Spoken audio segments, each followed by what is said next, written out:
going to now bring to the stage our first speaker. So Michelle Scott, we'll start with a slide. She is the founder and CEO of Voices Academy and Voices for Health, and our current web stream sponsor. Voices for Health is actually a full-service language company that is now moving into some pretty innovative areas of online education. So she's going to show us Voices Academy, and this is a new model for online interpreter continuing education that, as far as I'm concerned, I think has the potential for truly global reach. So with that, please welcome Michelle Scott.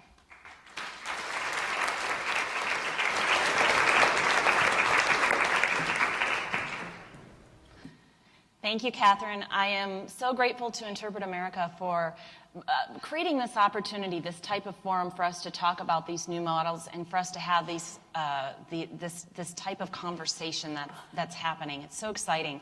And it's exciting for us as well to be here talking about this new model of interpreter education. The reason that it's exciting for us is twofold. First, this is the culmination of more than 15 years of work for our company, Voices for Health, in providing education to interpreters. We were doing it on a much smaller scale. We were providing education every few months to a group of interpreters in our community, 30, 40 people who would be able to come and take a few hours out of their week and learn about topics that were interesting to them, topics that they needed to become better interpreters. And so for us, this is exciting because we're able to reach a much broader audience and share our knowledge with so many more people. The other reason that it's exciting for us is that this model has continued to evolve. It evolves on almost a daily basis by having interaction and conversations with people just like you. So we describe what we're doing, and people come to us and say, have you thought about doing ABC? And we go, no, we didn't, and that's a great idea, and we're going to try to incorporate that. So we've been telling people, let us know what you need, because then we'll try to do it. So instead of everybody trying to do it in their own little place, we're trying to help create content and create a method of access for everybody.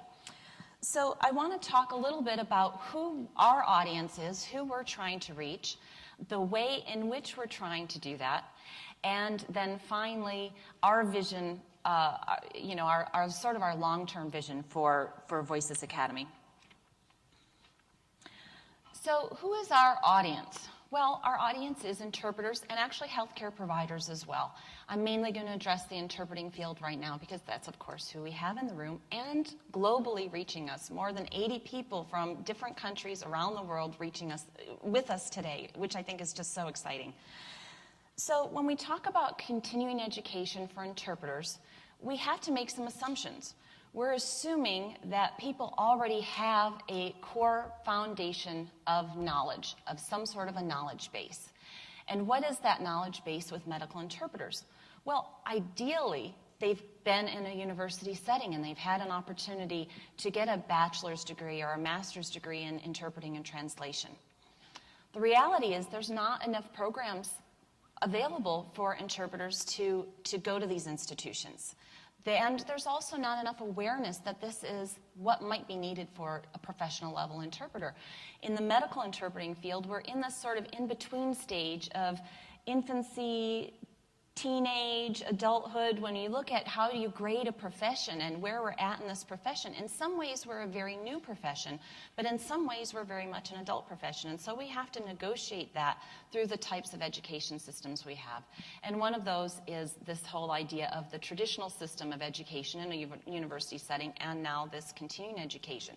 So what do we do with all of these people who come into a profession, maybe in midlife, simply by the fact that they're bilingual, and they get put into a hospital setting or a clinical setting and they're asked to interpret, and they haven't maybe had years worth of experience or education and theory to build upon.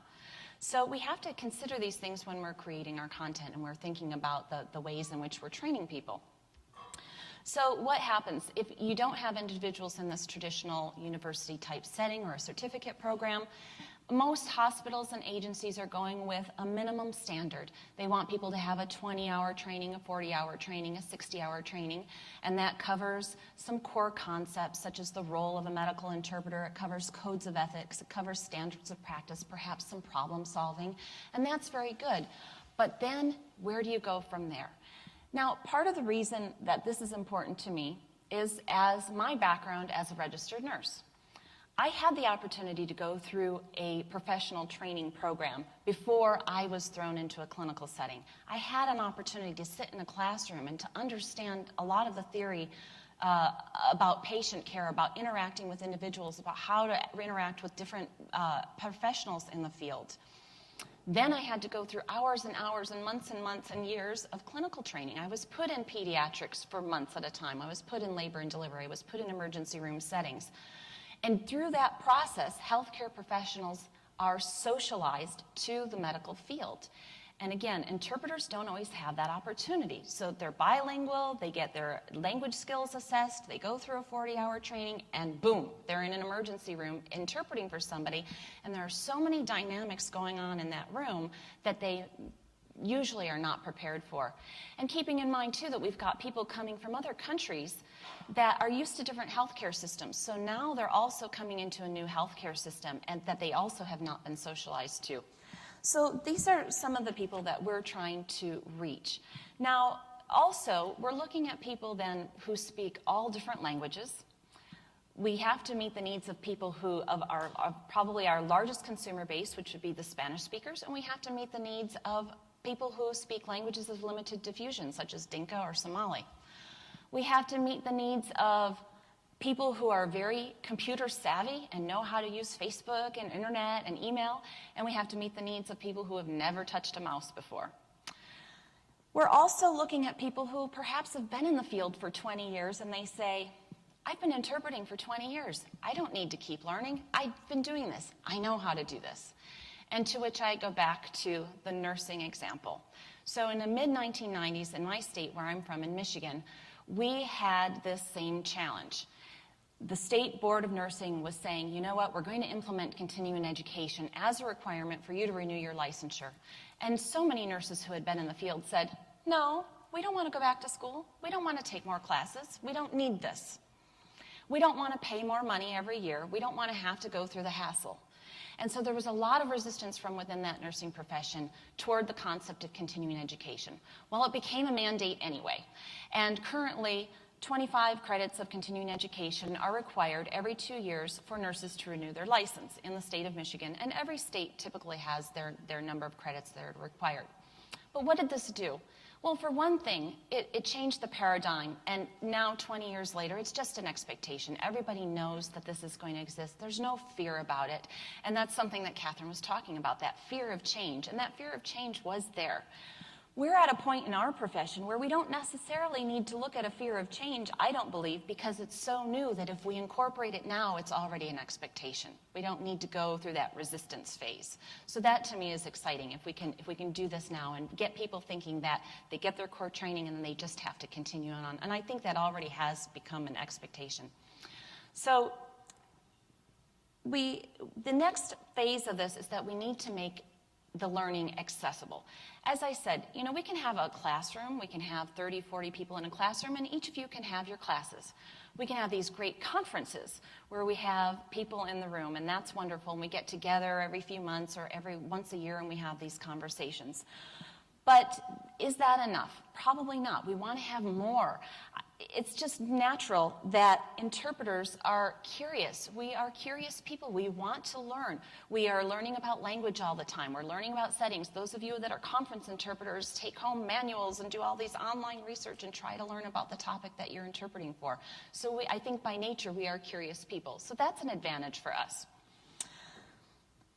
But, and I don't think anybody needs to be convinced that online is the way to go. We have to have online programs. So what I'm going to talk to you about in our approach and on our transition to a new model are some examples of these new models of online networking and perhaps non-educational models. And rather than talking about online programs through universities, for example. So if I think about learning something, This is one of the first things I go to. How many people here use YouTube to learn anything? Raise your hand if you have used YouTube to learn anything. I myself have learned how to put up shelves. I learned how to take a lock off the bathroom door when my 4-year-old locked himself in. And let me tell you, that was extremely helpful. You know, I saved the charge of a locksmith or breaking down the door, and, you know, just 30 seconds on YouTube and, you know, problem solved. So I'm a big user of this. I showed them a slide here. I put in interpreter education to see what would come up, and lo and behold, not surprisingly, there's a number of videos about sign language, learning how to interpret for sign language. Now, is this adequate to become a professional? Is this adequate for continuing education? Perhaps not. The whole idea is that it's a start. This is how people want to learn. So let's look at another approach. Podcasts. Okay, how many people have used podcasts to learn things? There we go. A lot of people, almost everybody in the room. People want to listen to podcasts. They can learn while they're running, while they're cleaning house, while they're in a car. It's an excellent way for people to get a short amount of information, very targeted to what they want to learn. So why are we doing what we're calling the Netflix approach? Because it was hard for us to explain what we were doing. We're creating online content. We're creating videos that people can access. And people were coming to us and saying, well, when do I register? How long is the course? What time frames do I have to take it? What kind of degree will I have when I'm done? And we had to say, that's old model. That's not what we're doing. What we're doing is we're creating access for you to watch what you want, when you want. And we're keeping it at a low cost. So that's why we said Netflix model. So we're creating content right now for interpreters. We are looking at peers educating peers at their own level. So we're looking at people like you who are going to be helping us to create content. This is our lovely film set. There's a lovely woman at the bottom there that you may recognize, one of your peers who was one of the first people that we interviewed for Voices Academy, who is helping us to provide some of that expertise and content and helping people understand the technology. So it's very exciting again for us. And in looking at our vision then for Voices Academy, what we want to do is we really are looking at trying to create a community. And Catherine has just spoken about this, so that's another reason why it's so exciting. I mean, this is the theme of the week. We want to create a community of interpreters because it's great for all of us who can come to a conference and interact with each other and ask each other questions and learn from each other, but how many interpreters cannot do that? They don't have the access, whether because of their jobs not allowing them. Medical interpreters can't go off the floor necessarily, to just go off to a conference because they're needed for patient care. So it's very difficult for them sometimes to leave their work setting. The cost of travel. I mean, we all know what the challenges are for coming to a conference, and it's great that everybody's here. But we want to create this opportunity for additional learning, to expand learning, to engage as a community through an online forum. And so my last part of this vision is just to say that we are all a part of this today. We are part of this community. We are creating this. As I said, we've got 80 people watching us live stream. Hello to all the 80 people that are watching us around the world. And we are creating this community. We are interacting with each other. And we envision this as well, this whole live streaming opportunity as changing history. And you are all a part of that today and this weekend. And we're so happy to be a part of that with you. Thank you.